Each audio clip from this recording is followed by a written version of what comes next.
Radio Sputnik. We speak your language. Find us at SputnikNews.com. 24 hours a day, 7 days a week. We give you the most essential information out there.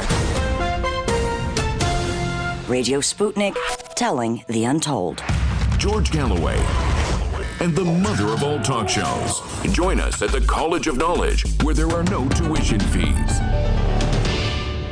Now we are joined by Skype, I hope, by my favorite American writer, broadcaster, analyst, and activist for that matter, Caleb Maupin. Follow him on Twitter, by the way, if you haven't done so already. He puts out some wonderful, wonderful stuff. Caleb, welcome back to the mother of all talk shows. Let's start, can we, with the situation in New York. It seems like absolute hell on earth. Is it as bad as that?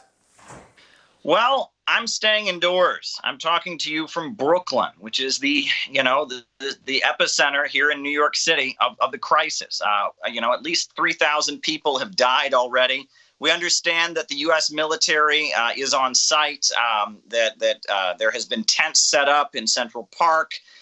We now have an order from Mayor Bill de Blasio that if at any point we go outside, we must wear masks. But one thing we've seen in the reports is that some people are being pretty badly hit. Those who are working in the grocery stores, those who are working in the laundries around the city, the people that are performing these essential services that are going to work, they're the ones that are being the overwhelming majority of those who are tested. Emergency services workers who can't take off, who need to come in certain in times of emergency, they're also being pretty badly hit. So while the virus doesn't discriminate, it seems to have a bit of an economic bias. Working people are being hit by this disastrous the pandemic, and they're being hit in disproportionate numbers. A lot of wealthier folks, they stay indoors. Maybe they've gone upstate. But here in New York City, it's working families that are being hit the hardest by this, folks that do essential services that can't be turned off. Now, you are not, as is obvious from a glance at your output, a shill for Bill Gates or George Soros. Neither are you involved in any great conspiracy to take away the liberties of the American people. You are not seeking a controlled demolition of capitalism of one kind so that you can rebuild it in a different way. Why do you think so many people, including many with whom we've traveled on various issues, people that we thought were allies, why do you think there are so many of these people endlessly spouting this conspiracy theory nonsense? Well, I like to talk about a light switch effect. In the United States, the way discourse has been set up, basically you have two choices. On the one hand, you can blindly believe whatever the U.S. government says, whether it's about domestic issues and homeland security, or whether it's about international issues, whether it be Syria or Venezuela or Iran or whatnot. You can blindly believe whatever they say, or you get put in this other category where they put you in the category of those who believe that UFOs and space aliens are responsible for the problems of the world, or believe that the moon landing was a hoax, or believe that that all kinds of things happen. And we have this situation where basically there's not room. There hasn't been room in American discourse for legitimate questioning of government officials. And legitimate questions from the narrative are not tolerated. If you say, hey, I'm not sure about Syria, I'm not sure about what you're claiming about the use of chemical weapons in Syria, the response of mainstream media is, oh, there you go, right? I bet you're going to tell us that space aliens bombed the World Trade Center. And they mock you and they put you in this category where legitimate alternative media and legitimate questioning of our leaders is not tolerated in mainstream discourse. So when people see that our leaders have lied and said things that are untrue, they immediately start to think everything is false, right? And that immediately after any big event happens in the United States, the internet is just full of people claiming it was a hoax, claiming it was fake, and it's really, really tragic.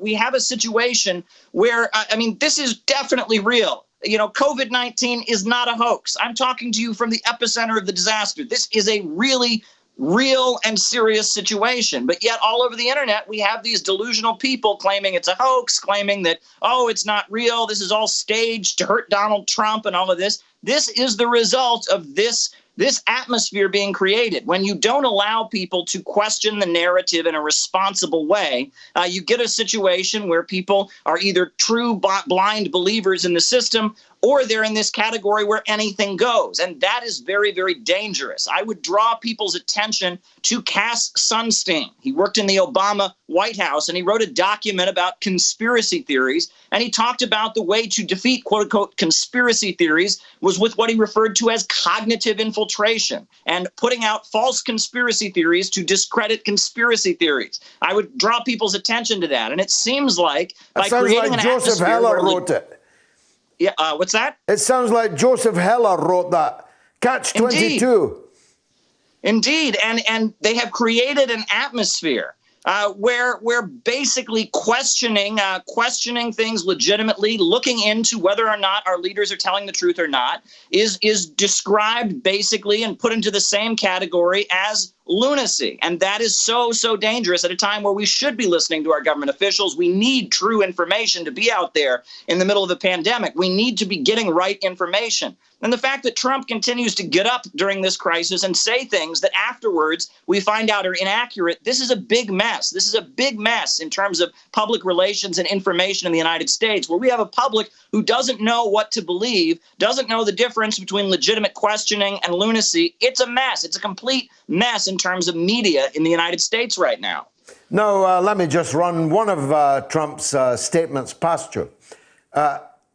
Even though I saw him say it, I saw his lips move, I heard his words, he's now saying that he never said it would be over in April when the heat comes. But I saw him say that. He has a limitless capacity to brazenly lie about what he himself has said and everyone has seen him and heard him say. But I'm going to go left field with you now, Caleb. I think that Trump's better instincts, his best instincts, are actually quite good. I think he's surrounded by all kinds of horrific people, not least Mike Pompeo. But when, for example, confronted with this disaster, he proposed the very policy the Democrats are rejecting of a single-payer health system, an actual health service for America. The Democrats attacked him for it. How's that for Joseph Heller, catch 22? I mean, the whole situation is a complete disaster. Donald Trump got up and he said this is the greatest economy in the entire history of the United States. It has never been this good. Well, that's all been blown to pieces. I mean, we're at the point where the unemployment services and the unemployment claims are through the roof. They're just overwhelmed, the U.S. Department of Labor. So many people have lost their jobs. The impact of this is going to be very, very long-standing. We just heard Governor Cuomo here in New York say that if we can get rapid testing that's very rapid, we might be able to start having people that are not vulnerable go back to work. But we have to develop rapid testing. But what blows my mind is, despite the fact that Trump really doubled down on this hatred for China, Mike Pompeo also with this Wuhan flu and China virus, et cetera, and just vicious demonization of China, escalation of sanctions against Iran, escalation of sanctions against Venezuela, that China is stepping up. Right? I mean, Chinese supplies have been flowing into New York City. They call it Project Airbridge. Masks are coming in on planes. Thermometers are coming in. Gloves are coming in on planes. Jack Ma is helping us to get ventilators. And despite the fact that our leaders in the United States ramped up their viciousness and their regime change operations, the leaders of China have stepped up to help the people of the United States, despite the malicious actions of our leaders in a time of crisis. It's real solidarity, and it's deeply moving to me as an American to see that in a time like this, China can see how vicious our leaders are and put that aside. And offer so much help. I mean, we need ventilators. I mean, we hear about Donald Trump invoking the Defense Production Act and forcing companies like General Electric and General Motors and different Ford and them to step up and start making ventilators. We need ventilators right now. I mean, people are dying at this point because they don't have access to proper care. And like you said, we don't have a real healthcare system in the United States. We have a mess of private insurance companies. We have some public hospitals. We have some private hospitals. We have people with medical debt for the rest of their lives. And when you face a pandemic like this, it becomes so apparent that free market solutions are not the answer to healthcare.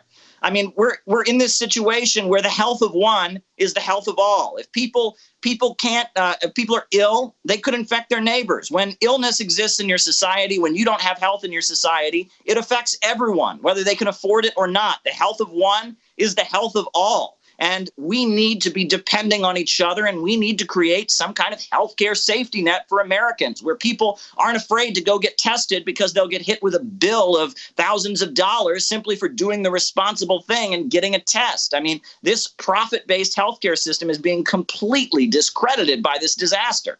Well, 10 million workers in America are now unemployed. As you know better than me, so much of healthcare plans are connected to your job. If you lose your job, you lose your healthcare.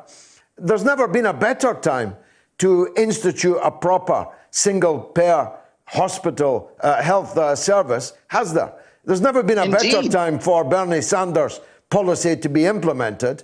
But Trump is more sympathetic to that, it seems, than Joe Biden is.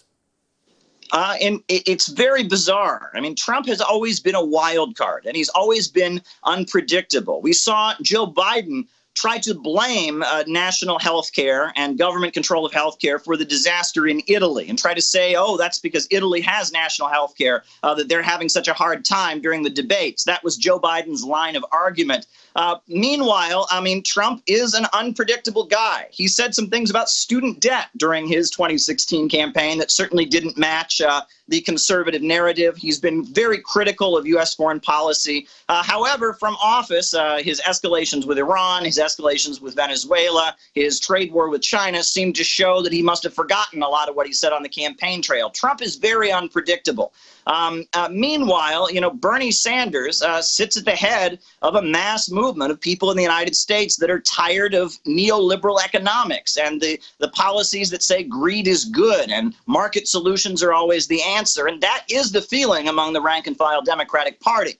However, Joe Biden, I mean, this is a longtime Democratic Party senator. And it's funny, they're showing us a lot of pictures of young Joe Biden when he was dashing. And of course, we've got the persona of Joe Biden in the Obama administration as the rough and tough working class guy who's elderly and gets into arguments with people. And now we see Joe Biden having a little difficulty even finishing his sentences and such.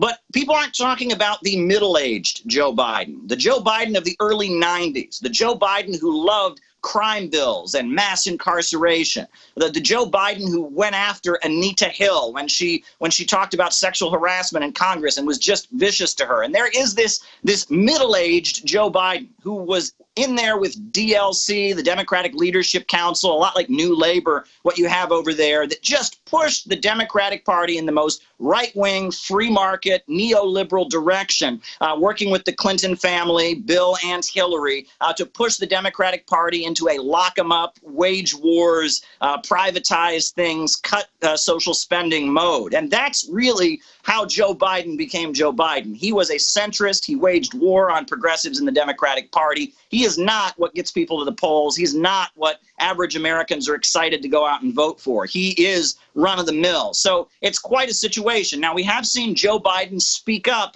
for Captain Frazier and call out the Navy.